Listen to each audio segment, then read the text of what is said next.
I didn't think the moment I said, I want to move out for college, would turn into one of the most terrifying nights of my life. But it did. Have you ever realized all at once that the people who are supposed to love you are actually rooting for you to break? It started when I finally told my mom I wanted to move out. I wasn't dramatic about it.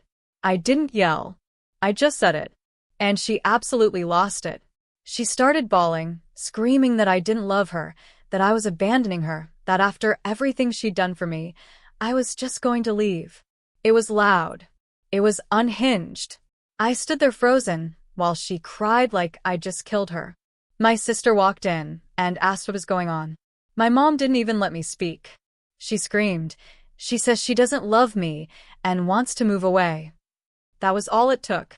My sister pulled out her phone, looked straight at me, and later, completely unprovoked, sent me a message I will never forget.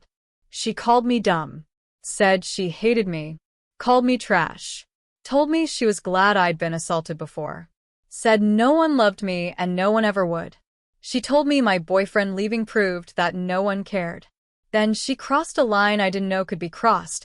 She told me she knew I'd been feeling like I didn't want to be alive anymore and that I should just go ahead and do it. That no one would care.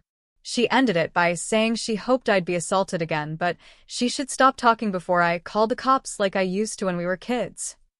When I read it, I just broke. I started crying right there. And when my mom saw me crying, she laughed. Actually laughed. She called my sister hilarious and told me I was going nowhere. Then she walked away like it was nothing. I wanted to leave immediately. I didn't even know where I'd go. I tried to calm myself down, tried to think, but then my sister came back into the room. She had this smug look, like she'd won something. She stood in front of me and just stared.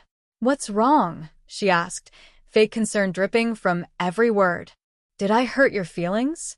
She didn't wait for an answer. She told me I didn't have any feelings anyway, that I was an empty shell, that I thought everyone owed me something. I stayed silent because I didn't trust myself to speak. If I opened my mouth, I knew I'd either scream or cry again, and I refused to give her that satisfaction. She leaned in closer, called me a pathetic little crybaby, said no wonder no one wanted me around. Then she stepped behind me and flicked the back of my head. I stumbled forward and she laughed. "Oops," she said mockingly. "Didn't see you there." I just stood there, fists clenched, trapped.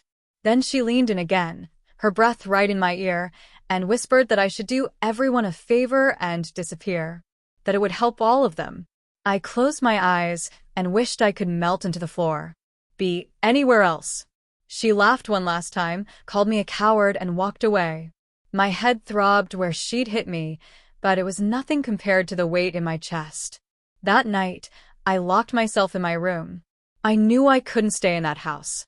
It felt like a nightmare I couldn't wake up from. I sat on my bed staring at the wall, trying to figure out how to escape. I couldn't just walk out, they'd stop me.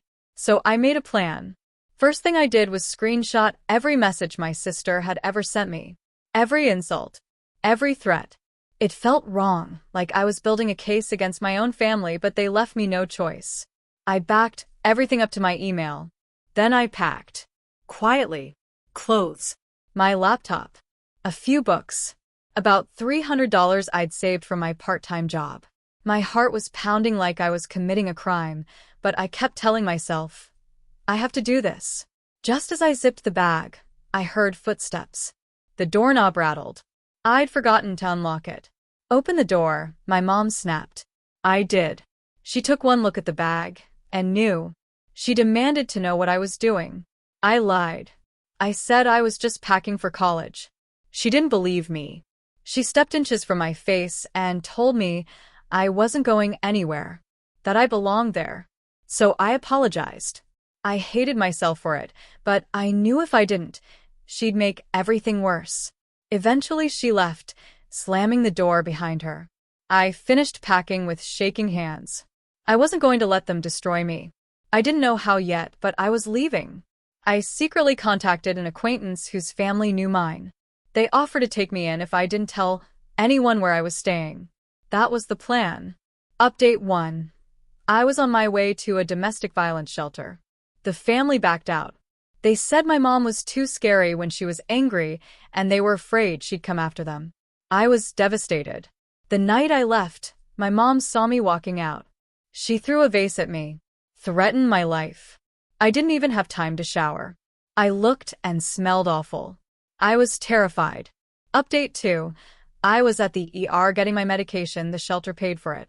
I felt embarrassed, like I was being judged, but the shelter itself was peaceful. No yelling. No fear when I went to sleep. I had 30 days. Just 30. I thought, how could anything good happen in 30 days? But it did. Update 3. Nearly 3 years later, I reread those posts and just want to hug my younger self. The shelter was brand new. Safe. There were other women there, and they treated me like a little sister. They helped me with interviews. We cooked together. We went to therapy. A church group brought us handmade quilts. I still have mine.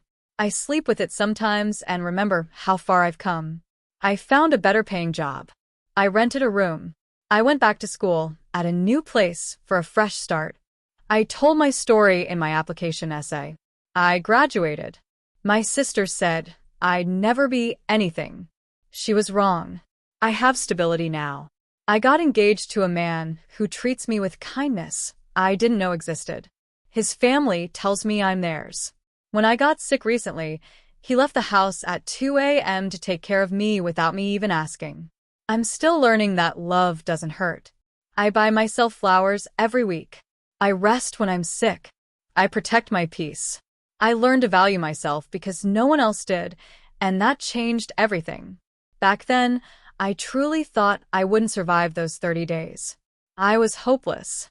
I had no idea life could turn out like this.